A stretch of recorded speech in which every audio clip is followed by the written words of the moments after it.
رمضان المبارک کو یوم الفرقان کہا جاتا ہے۔ یوم الفرقان اس کا ایک نام ہے، یعنی حق اور باطل کے درمیان فرق پیدا کرنے والا دن، جس دن اسلام کی ایک عظیم جنگ بدر واقع ہوئی تھی۔ مجھے احباب سے یہ گزارش ہوئی، یہ خواہش ظاہر کی گئی کہ آج اصحاب بدر کے متعلق پھر سے میں یہاں پر ذکر کروں اور ان کے ناموں کی انشاءاللہ آج تلاوت بھی کروں۔ اس کی وجہ یہ ہے کہ ہمیں یہ ضروری ہے کہ ہمارے بچوں میں یہ عظیم تاریخوں کو منتقل کرتے رہیں۔ کربلا تو ہر سال سنتے ہیں، لیکن پھر کیوں سناتے ہیں؟ اس لیے کہ بار بار سننے سے جذبہ جوان رہتا ہے۔ ہمارے بچوں کو یہ کہانیاں نہیں ہیں، بلکہ ان کے جذبوں کو جوان رکھنے اور حوصلوں کو بلند رکھنے والی یہ دوائیاں ہیں۔ جنگ بدر جس کو 14 صدیاں گزر گئے، لیکن ظالم کفار آج بھی بھول نہیں سکے۔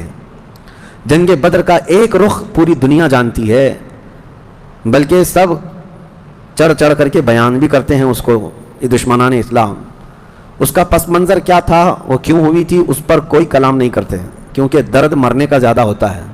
تو یہ مرے زیادہ تھے، اس میں 70 کافر مرے تھے اور 70 قیدی بن کر کے آئے تھے۔ پوری جنگ بدر میں ان کفار کو صرف یہی دکھتا ہے کہ 70 لوگوں کو مارا اور 70 کو پکڑ کر کے قیدی بنا لیا۔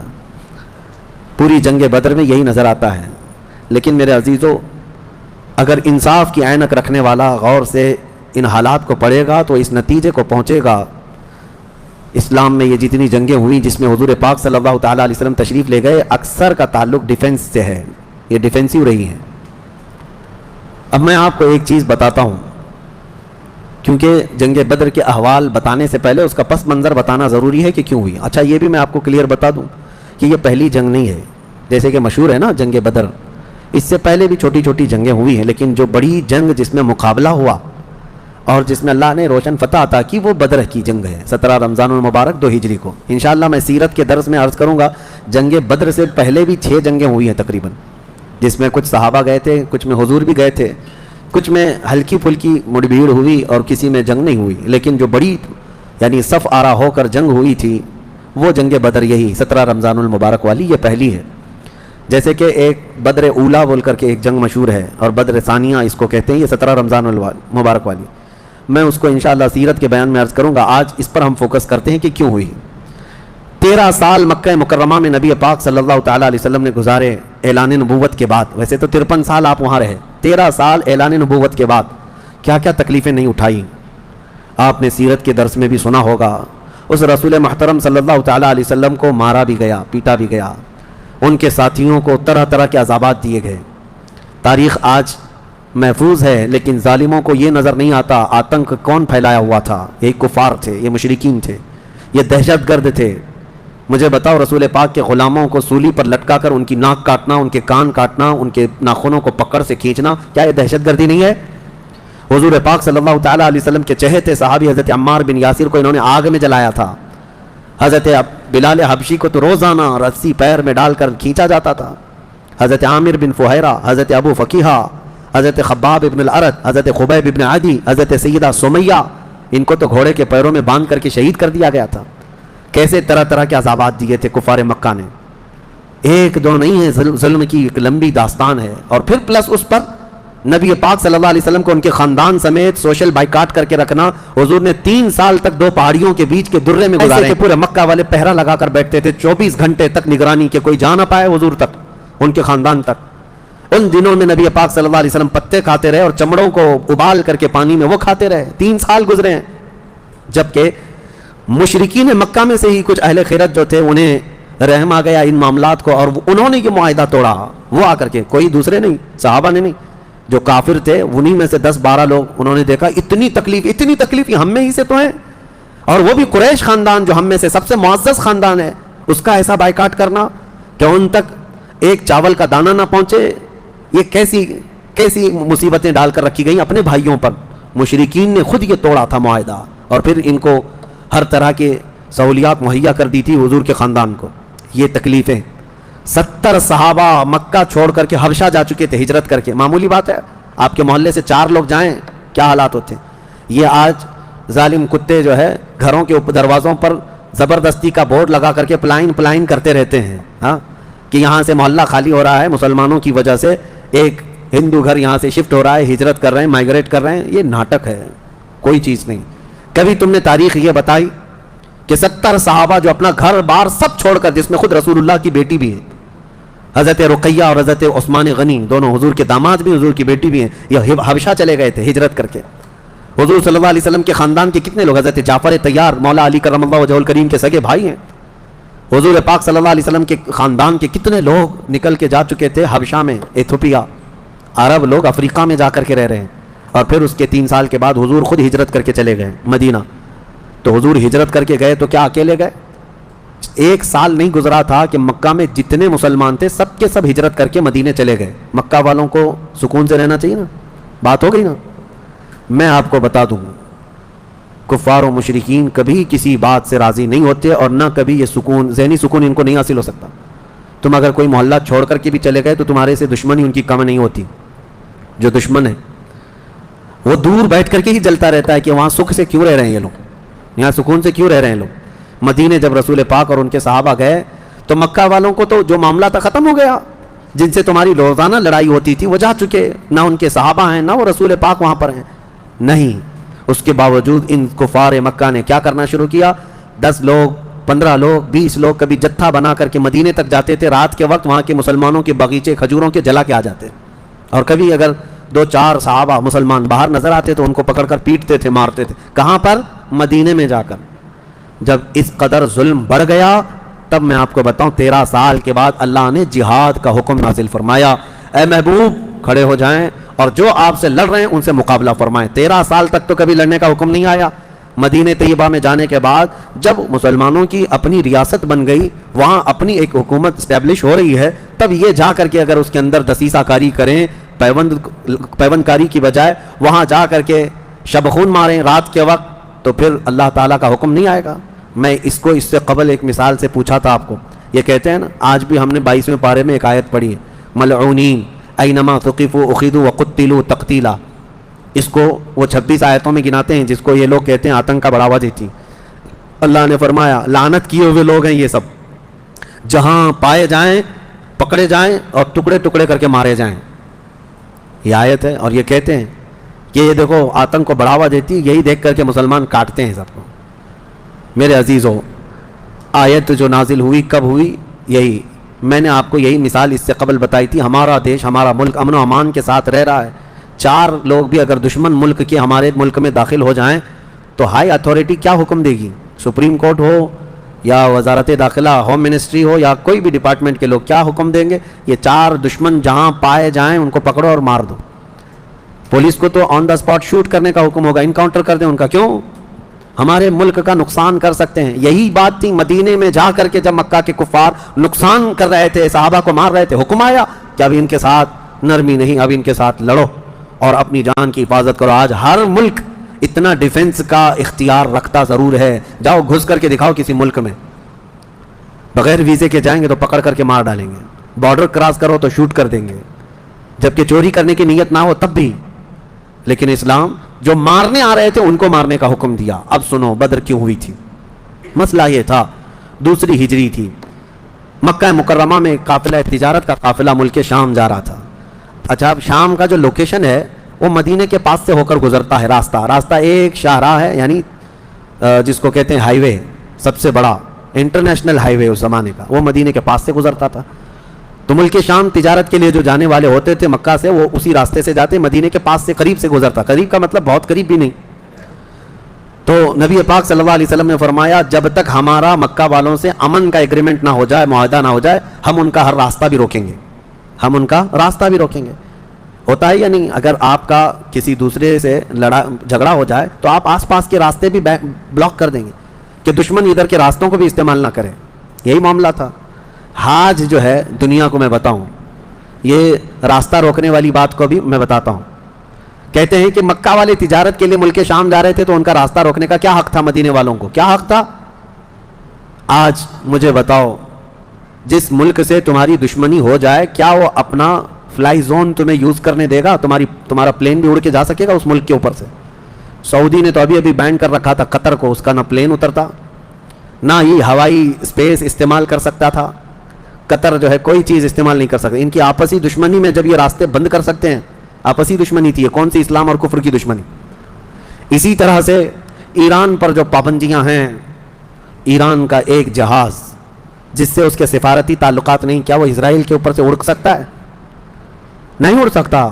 راستے تو آج بھی ان لوگوں نے بند کر رکھے ہیں ایک دوسرے کی تجارت کے, ٹریڈنگ پابندیاں آج بھی چلتی ہیں.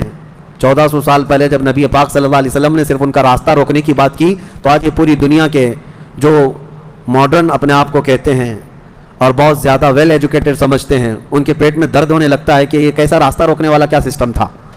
راستہ روکنے والا وہی سسٹم تھا جو آج تمہارا باپ روکتا ہے امریکہ.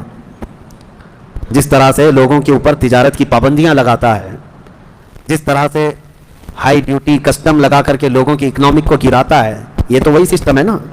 لیکن نبی پاک صلی اللہ علیہ وسلم نے ایسا نہیں کیا تھا. صحابہ اکرام کو مدینے سے کہا کہ دیکھو اگر ان کا قافلہ تجارت کا شام جا رہا ہے تو ہم جائیں گے, راستہ روکیں گے. حضور اپنے صحابہ کو لے کر نکل پڑے. یہ 17 رمضان جنگ بدر کی بات نہیں کر رہا ہوں, اس سے پہلے کی بات کر رہا ہوں. 6 مہینے پہلے حضور گئے, چند مہینے پہلے یا چند دن پہلے, ایگزیکٹ نہیں کہہ رہا ہوں. تو ابو سفیان قافلہ تجارت کا جو لے کر جا رہا تھا وہ سپہ سالار یا امیر قافلہ تھا. اس کو خبر ہو گئی کہ نبی پاک صلی اللہ تعالیٰ علیہ وسلم اپنے صحابہ کے ساتھ میرا راستہ روکنے آئے ہیں, تو راستہ کاٹ لیا اور ملک شام دوسرے راستے سے پہنچ گیا. حضور پاک صلی اللہ علیہ وسلم کو نہیں ملا. حضور واپس مدینے آ گئے. کئی دن گزرے, ملک شام میں اس نے تجارت کی, خوب نفع کمایا اور واپس مکہ تو جانا تھا. تو مکہ جب جانے لگا تو پھر میرے آقا کو خبر آئی. نبی پاک صلی اللہ علیہ وسلم نے پھر صحابہ سے کہا کہ چلو پھر سے اس کا راستہ روکتے ہیں. پھر گئے, لیکن اس بار ابو سفیان پھر خبر پا کر کے دوسرے راستے سے چلا گیا مکہ. لیکن مکہ پہلے ہی ابو سفیان نے قاصد بھیج دیا تھا, کہا تھا کہ محمد اور ان کے ساتھی تمہاری تجارت کو لوٹ لیں گے, ختم کر ڈالیں گے, قافلہ تمہارے ہاتھ نہیں آئے گا, تم ہماری مدد کے لیے آؤ. یہ قاصد مکہ جیسے ہی پہنچا وہاں کھلبلی مچ گئی, سب جمع ہو گئے جتنے خاندان تھے کہ ہمارا بھی مال ہے, ہمارا بھی مال ہے. اور ابو جہل تو بھڑکا رہا تھا, خوب بھڑکا رہا تھا, سب کو جمع کر لیا. لیکن اتفاق ایسا کہ وہ مکہ والوں کے نکلنے سے پہلے پہلے ابو سفیان اپنی تجارت کا قافلہ صحیح سلامت مکہ لے کر پہنچ گئے. بات ختم ہو گئی, تجارت کا قافلہ آ گیا. جو سمجھ بوجھ والے تھے انہوں نے خیر منائی, کہا کہ چلو ہمارا مال پہنچ گیا, اب ضرورت نہیں جانے کی. لیکن ابو جہل کسی بات پر خاموش نہیں تھا, کہا کہ نہیں, ہم محمد اور ان کے ساتھیوں کو مزہ چکھائیں گے کہ انہوں نے روکنے کی کوشش کیوں کی. اگر آج ہم ان کا مقابلہ نہیں کریں گے تو آگے ہماری تجارت کے لیے بڑے مسئلے پیدا ہو جائیں گے. اور اس کے بعد سب کو بھڑکاتا رہا. کتنے بہت سارے چھوڑ کر چلے گئے, لیکن پھر بھی ابو جہل کے بہکاوے میں جتنے آئے وہ 1000 کی تعداد میں تھے. اور وہ لوگ پورے ہتھیار سے لیس ہو کر ساز و سامان سب لے کر کے نکل پڑے مدینے آنے کے لیے, کہ مدینے جا کر کے ان کا سب اینٹ سے اینٹ بجا کر کے آئیں گے. اب نبی پاک صلی اللہ علیہ وسلم راستے میں نہیں تھے, 2 بار گئے اور واپس آئے, قافلہ روکنے کے لیے واپس آئے. لیکن جیسی حضور کو یہ خبر ہو گئی کہ وہ لوگ مدینے پر حملہ کرنے کے لیے نکل رہے ہیں, اصل وجہ سن لیجیے بدر کی اصل وجہ. جب وہ لوگ 1000 کی تعداد میں مکہ سے نکل چکے تھے اور میرے آقا کو یہ خبر مل گئی, مخبر نے آ کر بتایا کہ جنگ کی تیاری سے مدینے کے اوپر حملہ آور ہونے کے لیے نکلے ہیں مکہ کے لوگ. اب نبی پاک صلی اللہ علیہ وسلم نے صحابہ سے فرمایا کہ ان کو مدینے پہنچنے مت دینا, اگر مدینے آ گئے تو مدینے کو توڑ پھوڑ کریں گے, شہر میں داخل ہوں گے, جنگ ہوگی تو کچھ نہ کچھ گھر ٹوٹیں گے, کسی کی آبادی اجڑے گی, کچھ نہ کچھ نقصان ہوگا, لہذا ہم خود مدینے سے باہر نکلتے ہیں. نبی پاک صلی اللہ علیہ وسلم اب اس ارادے سے اپنے صحابہ سمیت باہر نکلے. اس میں تعداد مختلف روایات کے مطابق 313, 314, 315, 319 اور ایک میں 360 اصحاب بدر کی تعداد پہ الگ الگ روایات ہیں. 313 صحابہ کی روایت بہت سارے محدثین نے روایت کی ہے, اور 360 کی بھی روایت ہے, 360 لوگ بھی تھے. بہرحال وہ اس طور پر کہ بچے دوسرے لوگ سب ملا کر کے کسی نے شمار کیا, اور کسی نے صرف خالص جنگ کرنے والوں کو شمار کیا. اس میں سارے بڑے بڑے اجلہ صحابہ ہیں, سیدنا ابو بکر صدیق, سیدنا عمر فاروق, سیدنا حیدر کرار, علی مرتضیٰ رضی اللہ تعالیٰ, دیگر اصحاب. ہاں, حضرت عثمان غنی رضی اللہ تعالیٰ عنہ اس میں شامل نہیں تھے. اس کی وجہ یہ تھی کہ حضور صلی اللہ علیہ وسلم کی بیٹی حضرت رقیہ بیمار تھیں, مدینے میں تھی. نبی پاک صلی اللہ تعالیٰ علیہ وسلم نے حضرت عثمان سے کہا کہ تم اپنی اہلیہ میری بیٹی کی تیمارداری میں رہو, تمہیں بدر میں شریک ہونے کا برابر ثواب دیا جائے گا. حضرت عثمان غنی مدینے میں تھے. اسی وجہ سے آج بھی اصحاب بدر کے ناموں کی جب تلاوت ہوتی ہے نا تو حضرت عثمان کا نام بھی اس میں آتا ہے. وہ اگرچہ جنگ میں گئے نہیں تھے لیکن اسماء بدر میں ان کا نام شامل ہے. آپ پڑھ کر کے دیکھنا یا سننا تو حضرت عثمان غنی کا بھی نام ہے, کیونکہ مال غنیمت جب تقسیم ہو رہا تھا تو حضور نے حضرت عثمان کو بھی اس میں سے حصہ دیا تھا. خیر, جب نبی پاک صلی اللہ تعالیٰ علیہ وسلم یہ صحابہ کو لے کر نکلے. اب مدینے سے 160 کلومیٹر مکہ کی طرف کا یہ راستہ ہے. بدر ایک علاقے کا نام ہے, وہاں ایک کنواں تھا جس کا نام بدر تھا, جس کی وجہ سے اس علاقے کا نام بدر پڑا. اب حالات دیکھیں کیسے آزمائش کے بڑھتے گئے. میں مختصراً انداز میں آپ کے سامنے رکھوں گا. یہ جنگ کا پس منظر تھا. حضور لڑنے کے لیے گئے نہیں تھے بلکہ ڈیفینس کے لیے, کہ مکہ والے نکل چکے تھے. اب مکہ والے آ کر جس جگہ پڑاؤ کیے وہ بھی بدر تھا, وہاں کنواں تھا, پانی تھا, اس کے لیے وہاں پر ان لوگوں نے بھی قیام کیا. میرے آقا صلی اللہ علیہ وسلم نے بھی اپنا لشکر انداز کر دیا. صحابہ وہاں پر اتر پڑے, سب کے خیمے لگ گئے اور کنویں کے پانی پر بھی قبضہ ہوا. اس کے بعد دیکھا صحابہ کے دل گھبرائے ہوئے تھے, کیونکہ حضور صلی اللہ علیہ وسلم اور صحابہ کو جو زمین ملی تھی وہ ریتیلی زمین تھی, بالو کی زمین, پاؤں دھس جایا کرتے تھے. اور کفار مکہ جہاں پر اترے تھے وہ تو سخت سپاٹ فلیٹ زمین تھی, مٹی کی زمین تھی, اور اس میں گھوڑے اچھی طرح دوڑتے تھے. یہ ریتیلی زمین پر گھوڑوں کے پیر بھی گھس جاتے اور انسانوں کے بھی. اچھا یہ بات بھی میں بتا دوں, کل تعداد صحابہ اکرام رضوان اللہ تعالی علیہ مجمعین کے ساتھ 313 صحابہ میں صرف 4 گھوڑے تھے. 4 گھوڑے, یہ 4 گھوڑوں پر بیٹھ کر کے گئے ہیں. کون سوار ہوا ہوگا, کون پیدل چلا ہوگا؟ اور اونٹوں کی کچھ تعداد, اس کے علاوہ تلوار سب کے پاس نہیں, اور جس کے پاس ہے ان کی سبزیاں بھی کٹتی نہیں. ان حالات میں تو وہ گئے تھے. نبی پاک صلی اللہ تعالیٰ علیہ وسلم کے ساتھ جب گئے, اب وہاں پر صحابہ اکرام کے دلوں کے اندر تھوڑی گھبراہٹ آنے لگی کہ ہم زمین اس طرح کی ہے, اور تعداد جب ان کی دیکھتے ہتھیار سے لیس, تو یہ عرض کرتے کہ کیا ہوگا. پہلی جنگ ہو رہی تھی نا, آمنا سامنا پہلی مرتبہ ہو رہا تھا. اب نبی پاک صلی اللہ تعالیٰ علیہ وسلم سب صحابہ کو لے کر رات کو بیٹھتے ہیں. اب اس میں جو نبی پاک صلی اللہ تعالیٰ علیہ وسلم کے سامنے صحابہ اکرام سے مشورہ ہو رہا تھا, اب وہ ایمان کی بات ہے. حضور نے صحابہ کی بات یہ سنی کہ جو مہاجرین تھے وہ یہ کہہ رہے تھے کہ انصار کا تو کچھ گیا نہیں, ہمارا گیا ہے مکہ میں, ہمارے مال لوٹے, ہماری جائیدادیں لوٹے. انصار مدینے میں رہتے ہیں, مکہ کے کفار نے ان کا تو کچھ بگاڑا نہیں. ہو سکتا ہے کہ انصار جو ہے جنگ میں انٹرسٹ نہ لیں, ان کا کیا گیا ہے, یہ مہاجرین کی جنگ ہے. انصار جو ہے ہو سکتا ہے انٹرسٹ نہ لیں, وہ نہ آئیں. یہ ان کے دلوں میں بات تھی. حضور پاک صلی اللہ علیہ وسلم نے محسوس کر لیا, کیونکہ 69 انصار صحابہ اس کے اندر تھے. 69 بڑی تعداد ہوتی, 70 صحابہ تقریباً انصار تھے. اب دلوں میں جب یہ بات آئی مہاجرین کے کہ پتہ نہیں ہے لڑیں گے کہ نہیں لڑیں گے, کیونکہ ان کا تو کچھ گیا نہیں ہے نا. جیسے آج لوگ کہتے ہیں میرا تھوڑی نا اس سے کوئی مسئلہ ہے. تو پھر نبی پاک صلی اللہ علیہ وسلم نے رات کے وقت انصار صحابہ کو پہلے بلایا. سب بیٹھے ہوئے تھے, مشورہ کرنا تھا. سید الانصار حضرت سعد ابن معاذ رضی اللہ تعالیٰ انصار کے سردار تھے. بلایا اور پوچھا کہ تمہارا کیا مشورہ ہے, آپ کا کیا مشورہ ہے جنگ کے سلسلے میں. سنو, حضور پاک صلی اللہ تعالیٰ علیہ وسلم کی بارگاہ میں حضرت سعد بن معاذ سب سے پہلا جواب کیا دیتے ہیں؟ کہتے ہیں یا رسول اللہ صلی اللہ علیہ وسلم, پورے انصار کی طرف سے تو میں ترجمانی کرنے کے لیے کھڑا ہوں, لیکن میرے آقا کیا ہم بھی کوئی پوچھے جانے کی چیز ہیں؟ آپ کے سلسلے میں ہم بھی کوئی پوچھے جانے کی چیز ہیں؟ اور حضرت سعد ابن معاذ کہتے ہیں قسم رب ذوالجلال کی, مدینے سے برق الغماد یمن تک بھی آپ جائیں, انصار کا ہر بچہ آپ کے قدموں کے ساتھ ہوگا. آپ تو صرف بدر تک آئے یا رسول اللہ, اگر ہمیں پیدل یمن تک بھی لے جاتے ہم آپ کے پیچھے جاتے. ان کے الفاظ میں سناؤں ایمان تازہ ہو جاتا ہے. حضرت سعد ابن معاذ رضی اللہ تعالیٰ عنہ فرماتے ہیں یا رسول اللہ صلی اللہ علیہ وسلم, آج میں سارے انصار صحابہ کی طرف سے ترجمانی کرتے ہوئے, جس کو کہتے ہیں ریپریزنٹیٹیو, میں کھڑا ہوں, عرض کرتا ہوں میرے آقا اگر کسی کے ذہن میں یہ بات ہے تو وہ نکال دے کہ ہم صرف اپنے وطن میں رسول اللہ کی مدد کرتے ہیں, بلکہ اللہ کے نبی صلی اللہ تعالیٰ علیہ وسلم جس کونے میں جائیں گے انصار کو وہاں حضور پائیں گے. اب حضور کی بارگاہ میں عرض کرتے ہیں آقا آپ کو کل اختیار ہے, آپ کو کل اختیار ہے. اب سنو حضرت سعد ابن معاذ کے یہ بدر کے میدان سے ایک دن پہلے کے الفاظ ہیں, ایک دن پہلے کے الفاظ ہیں. یا رسول اللہ صلی اللہ علیہ وسلم آپ کو کل اختیار ہے, جس کا رشتہ ملانا ہے ملا دیجیے آپ, اور جس کو توڑنا ہے آج ہی آپ فرما دیں, ہم ہمیشہ آخری سانس تک کے لیے توڑ دیں گے. اگر آپ فرما دیں کہ اس کی بیوی اس کے لیے حلال نہیں, اس کا بیٹا نہیں, یا رسول اللہ آخری سانس تک ہم اس سے رشتہ توڑ دیں گے.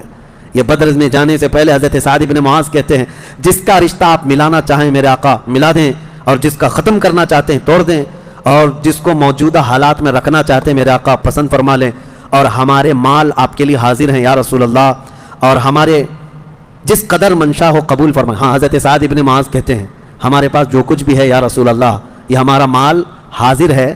اب یہ دیکھو ادب کے الفاظ, حاضر ہے یا رسول اللہ، جتنا آپ کو چاہیے ہمارا پورا مال قبول کر لیں اور جتنا چاہے چھوڑ دیں، اور قسم رب ذوالجلال کی جو آپ نے چھوڑ دیا وہ دنیا کی سب سے بری چیز ہے ہمارے لیے، جو آپ نے قبول کیا وہ ہمارے لیے سب سے عمدہ چیز ہے۔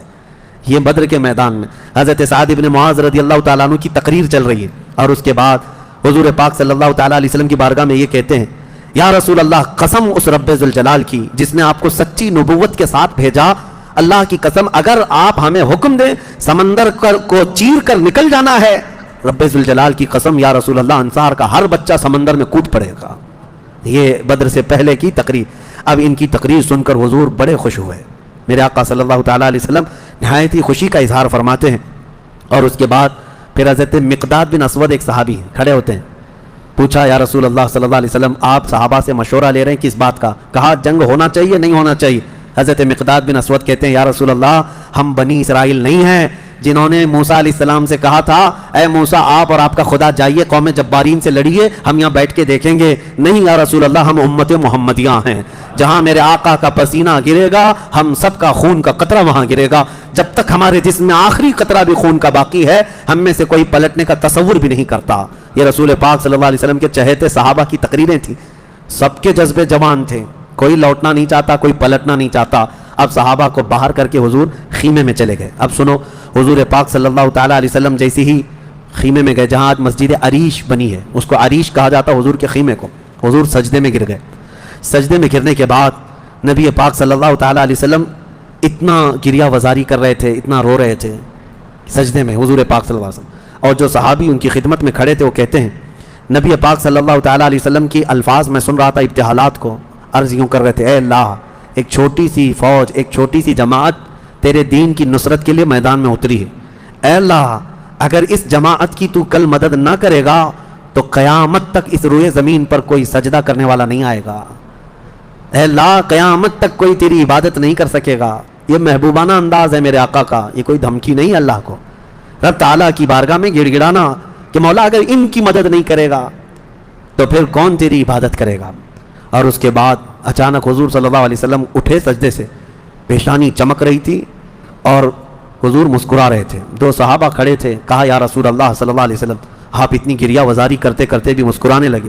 کہا میرے رب نے میری ڈھارس بندھا دی، مبارک ہو، بشارت ہو، میں نے ابھی ابھی جبرائیل کو جنگی لباس پہن کر اترتے دیکھا ہے، جبرائیل امین آ گئے ہیں۔ وہ صحابہ دوڑے دوڑے گئے، باہر جا کر کہے مبارک ہو، اللہ کے نبی کو مدد آ گئی ہے۔ ابھی رات کا حصہ گزرا نہیں تھا کہ بارش برسنے لگ گئی۔ میرے آقا نے فرمایا میرے صحابہ، اللہ کی دوسری مدد آ گئی۔ صحابہ نے پوچھا یہ کیسے؟ کہا جاؤ میدان میں دیکھو، ریت کی زمین پر بارش ہوئی تھی تو ریت پوری جمع ہو گئی، مضبوط ہو گئی، اور کافروں کی زمین پر بارش برسی تو کیچڑ ہو گیا، ان کے پیر پھسلنے لگ گئے، ان کے گھوڑے بھدکنے لگ گئے، اور صحابہ کے پیر ریت میں بالکل مضبوط جم کر رہ گئے۔ حضور نے فرمایا بارش بھی اللہ نے تمہاری مدد کے لیے نازل فرمائی۔ صبح اٹھتے ہیں، صبح ہوتی حضور اکرم نہیں، رات کے وقت ہی، ابھی رات کا وقت ہے، صحابہ کے دل کی تسلی کے لیے میرے آقا اپنے ہاتھ میں ایک چھڑی لے کر جاتے ہیں میدان میں، صحابہ پیچھے پیچھے ہیں، لکیر کھینچا، حضور نے فرمایا کل یہاں ابو جہل گر کے مرے گا، دوسری لکیر کھینچا اور کہا یہاں عتبہ مرے گا، تیسری لکیر کھینچ کر کہا یہاں شیبہ مرے گا۔ یہ بڑے بڑے پہلوانوں کے نام حضور گنا رہے تھے، صحابہ دل ہی دل میں خوش ہو رہے تھے، ان کا یقین کامل اتنا تھا نبی نے جو فرما دیا وہ ہو کر رہے گا۔ رات کے وقت ہی صحابہ کو یہ معلوم تھا ان کفار کے کتنے وکٹ گرنے والے ہیں، کتنے پہلوان زمین بوس ہونے والے ہیں، کتنے موت کی گھاٹ پہنچنے والے ہیں، صحابہ کو یہ معلوم ہو گیا تھا، اور دل چوڑے تھے، سینے کشادہ تھے۔ صبح ہوتی ہے، نبی پاک صلی اللہ تعالیٰ علیہ وسلم ابھی اپنے خیمے میں تھے، عریش میں، میدان بدر کے خیمے میں تھے، ایک صحابی دوڑتے ہوئے آتے ہیں، آ کر کے بارگاہ مصطفیٰ میں عرض کرتے ہیں یا رسول اللہ صلی اللہ علیہ وسلم، ہماری تعداد بڑھ گئی، ہماری تعداد بڑھ گئی۔ حضور پاک صلی اللہ علیہ وسلم سے وہ کہہ رہے ہیں پہلے کافروں کی تعداد اتنی زیادہ تھی، 1000 کی تعداد، صحابہ دیکھتے گھبرا جاتے، اور اس پر وہ کمینے کیا کر رہے تھے؟ رات بھر ناچ رہے تھے، گانے گا رہے تھے، کباب بھون رہے تھے، اور نعرے لگا رہے تھے جیت ہماری، جیت ہماری، جیت ہماری، جیت ہماری۔ ان کے الفاظ تھے، اشعار گنگنا رہے تھے، اور رات بھر کھانا پینا، رقص، سرور، ڈھول باجے سب چلتا رہا، اور ادھر صحابہ عبادت میں مصروف ہیں، اللہ کی بارگاہ میں گڑ گڑا رہے ہیں۔ اور صبح جب ہوئی تو ایک صحابی دوڑتے ہوئے آئے، کہا میرے آقا ہماری تعداد بڑھ گئی ہے، 313 نکلے تھے لیکن میدان میں بہت زیادہ ہو گئے ہیں ہم لوگ۔ حضور پاک صلی اللہ علیہ وسلم نے فرمایا میرے چہیتے جاؤ، وہ ہماری تعداد نہیں، اللہ کے ملائکہ آ چکے، اللہ کے فرشتے آ چکے تمہارے اس فوج کے اندر۔ صحابہ کہتے ہیں جب میدان میں ہم اترے، اب یہ 17 رمضان المبارک جمعہ کا دن تھا، یوم البدر، یوم الفرقان جس کو کہتے ہیں۔ میرے عزیزو، اسلام کی عظیم تاریخ پنہاں ہے، اس میں عظیم تاریخ پنہاں ہے۔ نبی پاک صلی اللہ تعالیٰ علیہ وسلم کی طرف سے میدان بدر میں سب سے پہلے اترنے والے کون لوگ تھے؟ سب سے پہلے نبی پاک صلی اللہ تعالیٰ علیہ وسلم کی طرف سے حضرت امیر حمزہ رضی اللہ تعالیٰ، دوسرے حضرت ابو عبیدہ بن جراح، تیسرے حیدر کرار شیر خدا علی مرتضیٰ رضی اللہ تعالیٰ عنہ۔ یہ تینوں حضرات اترے اور ان کے مقابل میں جو کفار آئے تھے وہ اپنے اپنے وقت کے بڑے بڑے پہلوان تھے، بڑے بڑے پہلوانوں کو انہوں نے اتارا تھا میدان بدر میں۔ اور جب مقابلہ ہوا تو سب سے پہلا وار حضرت امیر حمزہ کا سامنے والے پر پڑا، وہ گاجر کی طرح کٹ کر گر گیا ایک ہی وار میں۔ حضرت ابو عبیدہ بن جراح زخمی ہوئے، سامنے والے سے تھوڑے زخمی ہوئے، پھر حضرت حمزہ نے وہ بھی محاذ سنبھالا اور ان کے مقابل کو بھی مار کر گرایا۔ ادھر حضرت علی کرم اللہ وجہہ الکریم کی عمر کم تھی، اس وقت ان کی عمر زیادہ نہیں تھی، 23 سال کی عمر یا 25 سال کے اس وقت کی عمر تھی حضرت علی کرم اللہ وجہہ الکریم کی۔ اس وقت حضرت علی جب آئے بالکل جوانی، یعنی 20-22 سال کی عمر، مولا علی کرم اللہ وجہہ الکریم نے اس سے جب مقابلہ کیا تو ذوالفقار حیدری نے ایسا ضرب لگایا کہ اس کی لوہے کی ٹوپی کاٹتے ہوئے 2 ٹکڑے ہو گئے۔ پہلی مرتبہ بدر کے میدان میں آواز آئی تھی سارے صحابہ کی اللہ اکبر، یہ نعرہ تکبیر تھا جو سب سے پہلے بلند ہوا۔ فرماتے ہیں اس آواز کی ہیبت ایسی تھی کہ کفار کے خیمے ہل گئے اور ان کی صفوں میں ہلچل مچ گئی، دہشت طاری ہو گئی۔ صحابہ کے اسی نعرے کو دیکھ کر علامہ اقبال نے شعر کہا تھا، یہ نکلے تھے مڑی ہوئی تلواریں لے کر، کٹی ہوئی اور زنگ آلود تلواریں لے کر جن سے سبزی نہیں کٹتی تھی، لیکن جب نعرہ لگائے تھے اللہ کی مدد ایسی آئی تھی کہ یہ سب زمین بوس ہو گئے دشمن۔ اقبال نے کہا تھا کفر دم توڑ دے گا ٹوٹی ہوئی شمشیر کے ساتھ، کفر دم توڑ دے گا ٹوٹی ہوئی شمشیر کے ساتھ، گر تم نکلا جاؤ ایک بار نعرے تکبیر کے ساتھ۔ یہ انہی صحابہ کا نعرہ تھا جب انہوں نے پہلی مرتبہ بلند کیا۔ یہ لڑائی چلتی رہی شام تک، شام ہونے نہ پائی، دوپہر تک اس لڑائی کو پہلے ایک بعد دیگرے، اس کے بعد پھر گھماسان کی لڑائی ہوئی۔ لیکن کفار مکہ میں سے کچھ لوگ کہتے ہیں ہم تو بڑے حوصلوں سے آئے تھے لڑنے کے لیے، بڑے حوصلوں سے آئے تھے، جن کو یہ مدینے میں مکہ میں پکڑ کے مارتے تھے وہ آج ان کے مقابل میں تھے، کوئی کسی کا غلام تھا، کوئی کسی کا رشتہ دار بھی تھا، لیکن مقابلے میں جب آئے وہ کفار مکہ کہتے ہیں ہم تو بڑے ہمت کے ساتھ لڑنے کے لیے آئے تھے، لیکن جب ہم لڑنے جا رہے تھے تو ہمارے مقابل میں اجنبی لوگ آ رہے تھے، اجنبی لوگ آ رہے تھے اور ان کی ہیبت ایسی طاری ہوتی کہ ہم نے ان کو نہ مکے میں کبھی دیکھا تھا نہ مدینے میں کبھی دیکھا تھا۔ یہ وہ بدری ملائکہ تھے جو جبرائیل امین کی سپہ سالاری میں آئے تھے۔ اب یہاں ایک بات میں بتانا چاہتا ہوں، ایک فرشتہ اتر جائے کافی ہے۔ آپ کو پتا ہے قوم شعیب جب نافرمانی کر رہی تھی تو اللہ تعالیٰ نے عذاب کیا بھیجا تھا؟ جبرائیل امین علیہ السلام کو اتارا تھا، انہوں نے ایک چیخ ماری تھی، چنگھاڑ، اور ان کی آواز کی ہیبت سے جتنے پہاڑوں میں تھے یہ قوم شعیب سب کے بھیجے کانوں سے نکل آئے تھے اور زمین پر گر کر مر گئے تھے۔ تو یہاں جبرائیل امین اکیلے آ جاتے، صرف آواز لگاتے، کسی کو تلوار اٹھانے کی بھی ضرورت نہیں، یہ 1000 پورے کیڑے مر جاتے۔ لیکن یہ وجہ کیا ہے؟ مفسرین نے فرمایا یقیناً ایک فرشتہ بھی مدد کے لیے کافی ہوتا، لیکن اللہ نے بدر کے میدان میں 5000 فرشتے اتارے، یہ عظمت مصطفیٰ کے لیے، یہ رسول اللہ کی عظمت کے لیے۔ کبھی کبھار تعداد جو ہے وہ شان بتانے کے لیے ہوتی ہے، عظمت بتانے کے لیے ہوتی ہے۔ ہاں ایک جھنڈا کافی ہوتا ہے لیکن کبھی 10 جھنڈے لگاؤ تو اس کی عظمت بڑھ جاتی ہے۔ ہاں 2 باڈی گارڈ کافی ہوتے ہیں لیکن 10 کھڑے ہو جائیں تو اس کی ہیبت اور طاری ہوتی ہے۔ یہ ایک انسانی ذہن بنا ہوا ہے۔ اللہ تبارک و تعالیٰ نے اپنے محبوب کی عظمت شان کی وجہ سے 5000 ملائکہ کو اتارا۔ اب یہ جنگ ہوتی رہی، اس میں صحابہ تو لکڑیوں سے جنگ کرتے رہے، سب تلواروں سے نہیں، کچھ صحابہ تو لکڑیوں سے جنگ لڑتے رہے اور لکڑیوں سے ہی کئی کو مار کے گرایا، اور 70 جو ہے موت کے گھاٹ اتر گئے، اور اس میں معمولی 70 نہیں تھے، بڑے بڑے گرو گھنٹال تھے، جتنے بھونکتے تھے مکہ میں بیٹھ کر۔ ابو جہل مر گیا، حضرت بلال حبشی کا آقا امیہ بن حرب وہ مر گیا، اور کئی ایسے بڑے بڑے عتبہ شیبہ جیسے بڑے بڑے کافر، یہ سب کے سب موت کے گھاٹ اتر گئے۔ بدر کی ایک لڑائی ایسی کہ اچھوں کی جڑ کاٹ کر رکھ دیا۔ اب یہاں پر حضور پاک صلی اللہ تعالیٰ علیہ وسلم کا رحم بھی دیکھیں، حضور ملاحظہ فرما رہے تھے جب امیہ گر کر زخمی ہوا تھا، حضور نے جو صحابی لڑ رہے تھے کہا کہ روک دو اس کو۔ امیہ جو لڑ رہا تھا وہ بڑا ہٹا کٹا پیسہ والا مکہ کا بڑا آدمی تھا، تو جو صحابی لڑ رہے تھے انہوں نے گرا دیا، وہ زخمی ہو کر گرا، حضور نے فرمایا چھوڑ دو اس کو، وہ صحابی ہٹ گئے۔ حضور نے فرمایا بلال حبشی کو بلاؤ۔ بلال کہاں ہے؟ بلال آئے، کہا اے بلال آؤ، جتنا اس نے تڑپایا تھا خوب آج تم بدلا لو اس کے ساتھ، کیونکہ یہی وہ تھا جو حضرت بلال کو ایک ڈرم میں ڈال کر دن بھر رکھتا تھا، لوہے کی ایک ٹاکی بنا کر اس میں ڈال کر اوپر سے ڈھکن ڈال کر گرم دھوپ میں ان کو ایسی رکھ دیتا تھا، بغیر کھانا پانی دیے شام تک ان کو کھولا جاتا تو ان کا جسم پورا اجمرا ہو جاتا تھا. ان کی پیٹھ ایسی گل گئی تھی انگاروں میں سلانے کی وجہ سے کہ ریڑھ کی ہڈی دکھتی تھی. یہ حضرت بلال کے ساتھ کیا تھا. حضرت بلال حبشی نے مار کر اس کو ختم کیا. عدو اللہ. اور حضرت بلال مارتے وقت کیا کہہ رہے تھے یہ بھی سنیے، یہ صحابہ کا جذبہ ہے. کہتے ہیں اس کو قتل کیا اور یوں کہا انت عدو اللہ و عدو رسولنا، میں نے تجھے مار دیا ہے اس لیے کہ تو اللہ کا اور میرے حبیب کا دشمن تھا. یہ نہیں کہ مجھے تڑپاتا تھا، یہ نہیں کہ تو نے مجھے بہت مارا ہے اب چکھ لے مزہ. حضرت بلال یہ کہتے ہیں تو اللہ کا دشمن تھا اور میرے مصطفیٰ کا دشمن تھا، میں نے تجھے ختم کیا. یہ بدر کی وادی میں حضرت معاذ اور معوذ بن عفراء رضی اللہ عنہما، دو چھوٹے بچے، بچوں پر جہاد تو ہے نہیں لیکن یہ ضد کر کے اصرار کر کے حضور کے پاس آئے تھے. کہا ہمیں اجازت دے دے. میرے آقا نے ان کو اجازت دی تو یہ جنگ میں شریک ہوئے. حضرت عبد الرحمن بن عوف کہتے ہیں صاحب بڑے بڑے صحابہ، جنگ کے میدان میں نفسا نفسی کا عالم ہوتا ہے، اپنا ڈیفنس کرنا ضروری ہوتا ہے، کہاں سے تیر آئے کہاں سے تلوار آئے. لیکن یہ دو بچے اس طرح سے میدان میں ہیں کہ حضرت عبد الرحمن بن عوف سے کہتے ہیں چچا ہمیں ایک بات بتائیے، ابو جہل کس کا نام ہے؟ حضرت عبد الرحمن بن عوف کہتے ہیں میں ہنس پڑا. ان کی عمر 13 سال کے آس پاس کی تھی. کہتے ہیں یہ کیا کرو گے تم؟ وہ سردار قریش ہے، پہلوان ہے مکہ کا. ان بچوں نے کہا ہم نے دیکھا تو نہیں مگر سنا ہے اس خبیث کے بارے میں کہ وہ ہمارے آقا کو گالیاں دیتا ہے، وہ ہمارے نبی کو گالیاں دیتا ہے. یہ اصل محافظین مصطفیٰ تھے، محافظین ناموس رسالت تھے. نبی پاک صلی اللہ علیہ وسلم کی عزت کے لیے. میرے عزیزو یہ بچے کھیلنے کے لیے ضد نہیں کر رہے تھے، جان ہتھیلی پر لانے کے لیے ضد کر رہے ہیں. حضور پاک صلی اللہ علیہ وسلم کی بارگاہ میں آئے اور اس کے بعد حضرت عبد الرحمن بن عوف کہتے ہیں میں ابھی بات چیت کر ہی رہا تھا کہ ابو جہل سامنے گھوڑے پر بیٹھا جا رہا تھا. میں نے اشارے سے بتایا وہ دیکھو وہی مردود ہے جو گھوڑے پر جا رہا ہے. یہ دونوں بچے چیل کی طرح جھپٹ گئے اس کی طرف اور بھاگتے ہوئے اس کی طرف گئے. ابو جہل کو یہ ایکسپیکٹیشن ہی نہیں تھا، یہ امید ہی نہیں تھی کہ اس کے مقابل میں کبھی کوئی بچہ آ سکتا ہے. غرور و تکبر میں ہمیشہ وہ سوچتا تھا بڑے بڑوں سے ہی لڑنا ہے ہم کو. اور دیکھا تو چھوٹے بچے آئے. ایک بچے نے گھوڑے کی ٹانگ پر تلوار ماری، ابو جہل نیچے گر گیا. گھوڑا بھی گرا وہ بھی گرا اور جیسے ہی گرا دونوں اس کے سینے پر چڑھ کر بیٹھ گئے. سینے پر چڑھ کر بیٹھ گئے اور گردن پر تلوار رکھی. تو جانتے ہیں ظالم یہ زمانے بھر کا بڑا گستاخ اور گستاخوں کا باپ کیا کہتا تھا؟ عربی میں شعر کہہ رہا ہے اس وقت. کہتا ہے میں عرب ہوں موت سے ڈرتا نہیں، میں عرب ہوں موت سے ڈرتا نہیں، لیکن افسوس مجھے اس بات کا ہے کہ میرے مقابل کا آیا نہیں.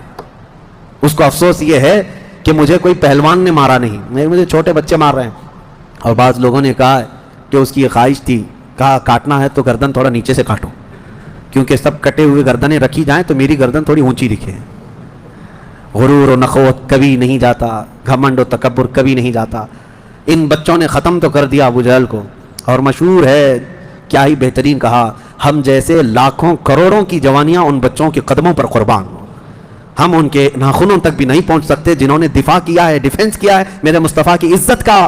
اوروں نے کافروں کو مارا ہوگا، ان بچوں نے تو پورے کفر کو مارا ہے. اوروں نے جاہلوں کو مارا تو انہوں نے ابو جہل کو مارا ہے، جہالت کے باپ کو مارا ہے. اسی جنگ میں شہزادے حضرت معاذ کا مونڈھا کسی کافر نے مار کر کے ختم کر دیا، تلوار سے کندھے کو مار دیا. لیکن جذبہ ختم نہیں ہوا. اس بچے نے دوسرے ہاتھ میں تلوار لی اور لڑنا شروع کیا اور اپنے ہاتھ کو پیر میں دبا کر کھینچ کے نکال دیا. یہ زیادہ دیر تک نہیں، یہ دونوں شہزادے لڑتے رہے میدان بدر میں. شام سے پہلے پہلے دونوں بچے بھی شہید ہوئے. حضرت معاذ بھی شہیدوں میں ہیں، حضرت معوذ بھی شہیدوں میں ہیں. کس باپ کے یہ بیٹے تھے، کس گھر میں آنکھیں کھولی تھی انہوں نے، جہاں ماں کو قرآن کی تلاوت کرتے سنا، باپ کو محراب عبادت میں دیکھا اور گٹھی میں ان کے پلایا ہوا تھا عظمت مصطفیٰ. سب سے پہلی چیز ہے میرے عزیزو، یہ جان دے چکے میدان میں. نبی پاک صلی اللہ علیہ وسلم شام کے وقت جنگ کا پانسا کیسے پلٹا. یہ صحابہ ایسے گھستے چلے گئے ان کے صفوں میں کہ وہ ہیبت سے بھاگنے پر مجبور ہو گئے. مکہ کے کفار جتنے بھی تھے سب کے سب اپنا ساز و سامان چھوڑ کر میدان سے بھاگنے لگ گئے.